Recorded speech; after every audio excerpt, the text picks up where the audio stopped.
Welcome back. Thank you, Your Majesty. My apologies, I was a bit late because I was in Ankara actually for some meetings. And if you permit me, let me just share a very small anecdote with you. Unfortunately, we journalists, we live by the day. So, and unfortunately, sometimes we're not very good at, follow-ups.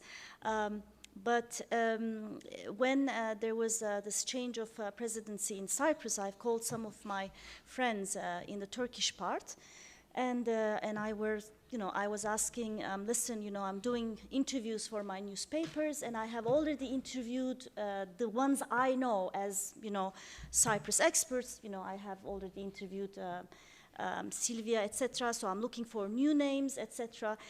And the answer was, Barçın, I really cannot tell you any name because no one in Turkey is sort of, not even any academic is sort of left.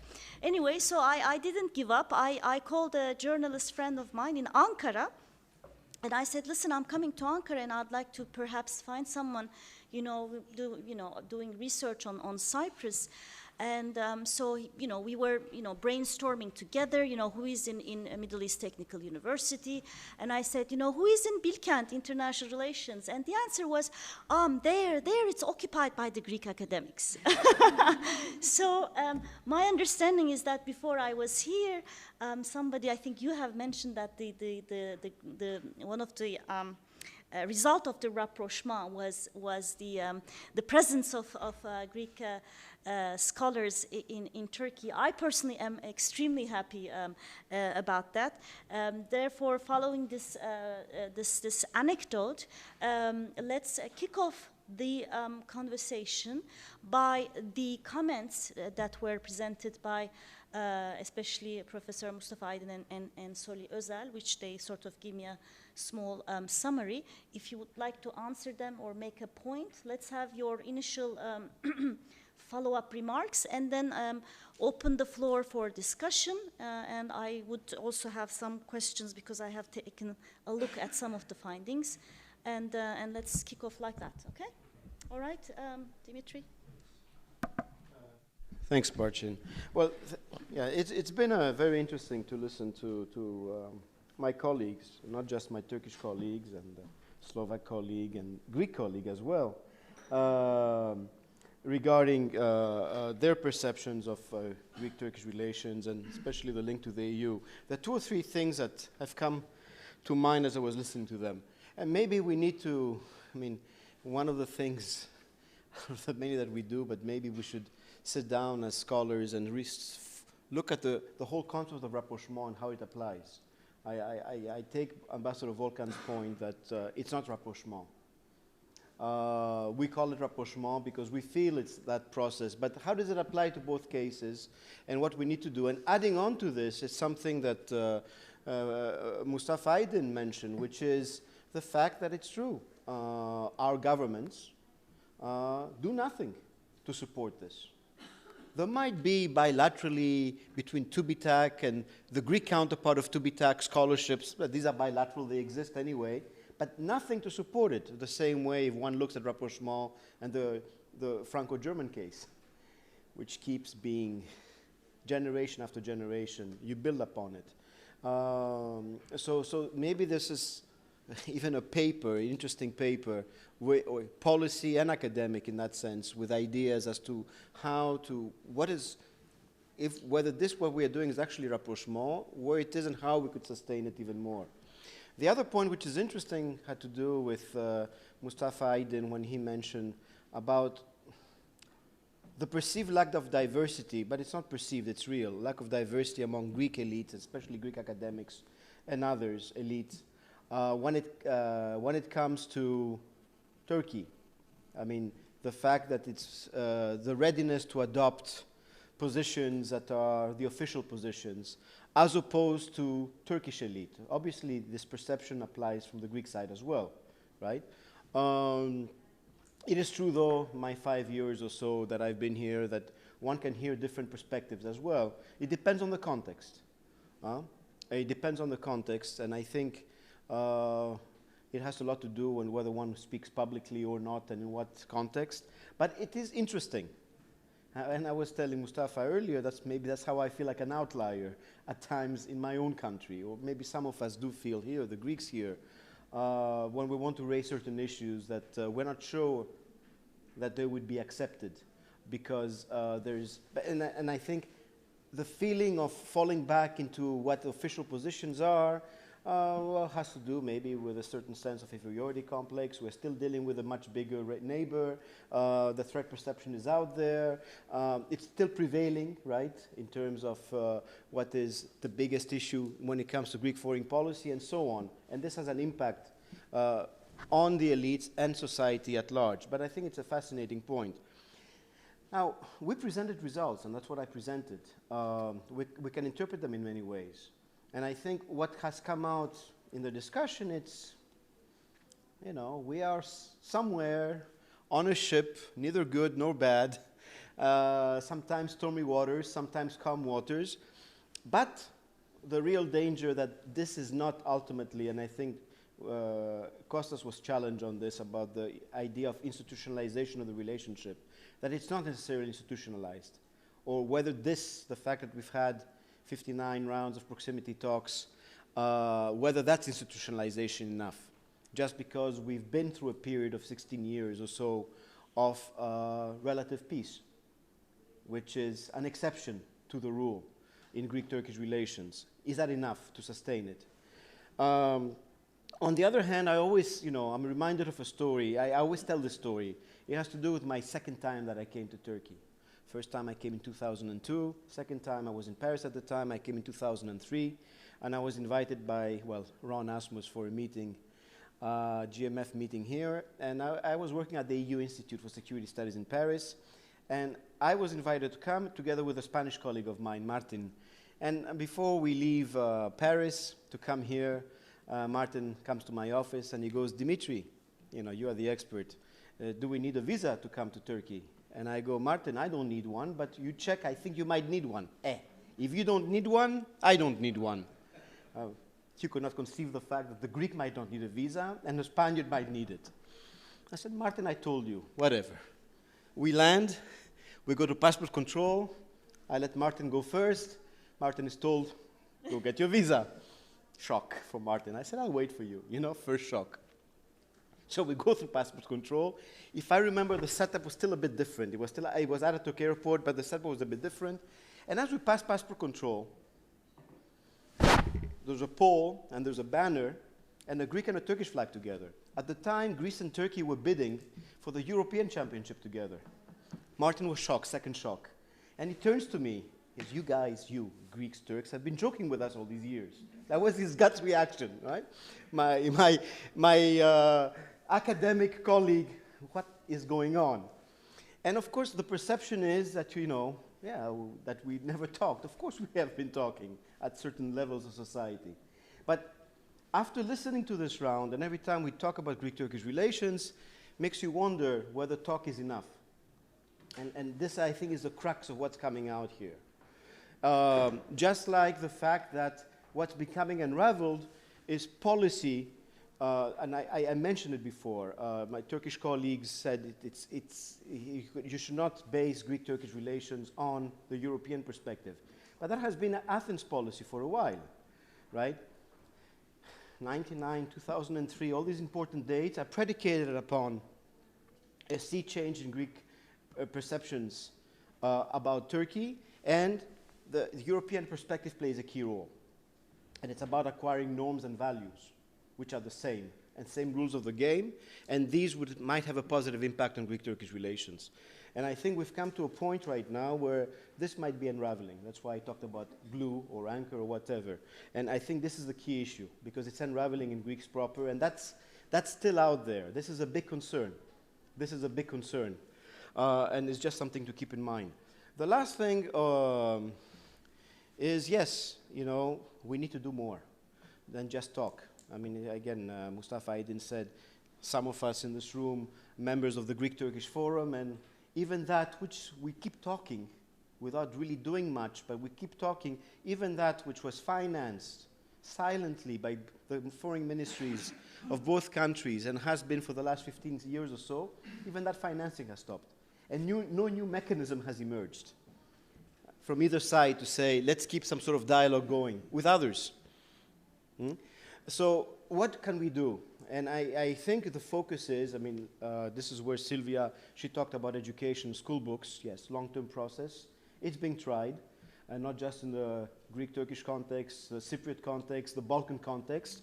It's a long-term process and absolutely necessary, where you realize that ultimately academic scientists sit together and they can come to some sort of model textbook, and then you get challenged by your ministers of education and the likes, and nothing ever happens.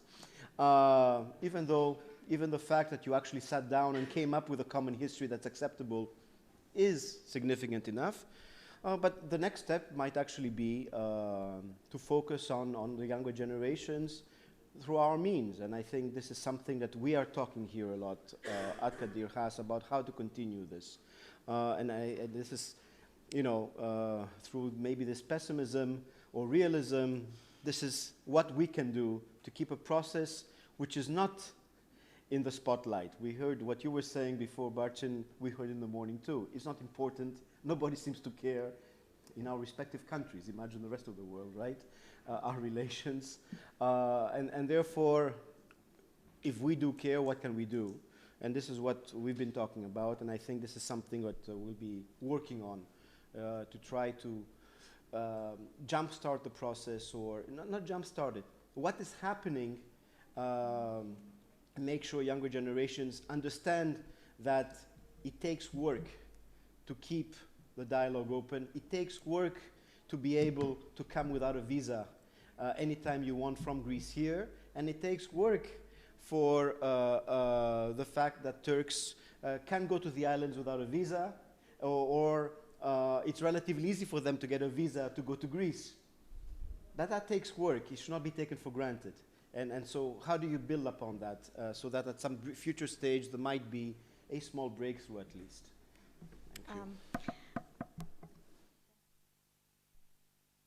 Add one anecdote that I recalled when you were talking about the difference between Turkish and Greek academics. You know, their approach to I can judge that sometimes from their approach to journalists. And I was once in Athens, and I had interviewed someone from, if I'm not mistaken, if I recall well, someone from Ediamep, and it was already rapprochement, peak of the relations, etc. There wasn't big apparent issues, and usually I don't accept to send back the text, you know, because my interviews are Q&A, you know. I don't play with the words. I just say whatever they say. And the only exception, you know, among all those people that I have interviewed, you know, the Greek scholar, you know, made sure that he would like to see the text, you know. And I realized that some of the changes he made where, and you know, he sort of explained that it could, you know, be misunderstood by the public, etc., etc. So I was a bit, I was like, you know, there's still this, you know, careful attitude on the part of the Greek scholars. But of course, there was only one example, so I don't perhaps want to generalize on that, but it sort of had striken me that because I had interviewed politicians, etc., they never asked back the text, but there was a specific sensitivity. This is a pretty open-minded institution too. That's why I was a little bit surprised, you know. What was the percentage of mistrust? 11%, yes. Perhaps he didn't trust because I was a Turkish journalist. Anyway, Kostas.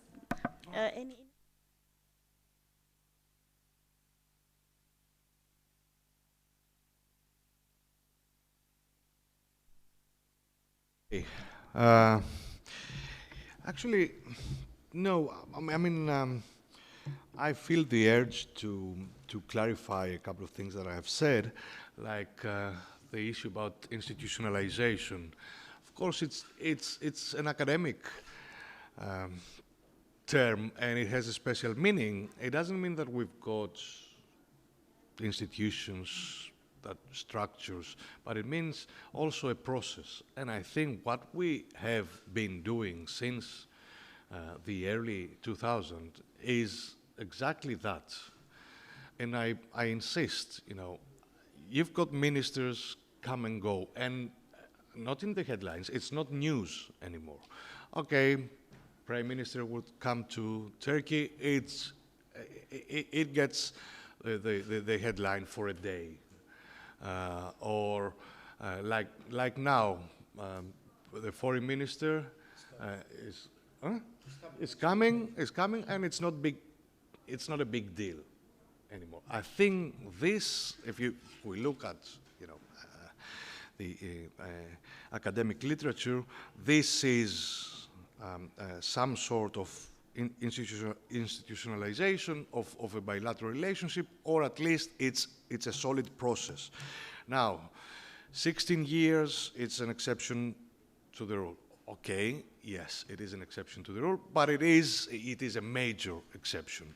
Does it set a trend? I think the more we enjoy what I call the peaceful coexistence, even without touching on the hot issues like delimitation or whatever, you know, it produces, the output is an acquis that it will get harder, not impossible, but harder to unravel at the end. Now, and we need this time, because in order to transform a zero-sum adversarial relationship to a win-win situation, or to put it again in boring academic terms, from relative gains to absolute gains, we need time. We need time. Can we do more in between? Of course we can do more in between.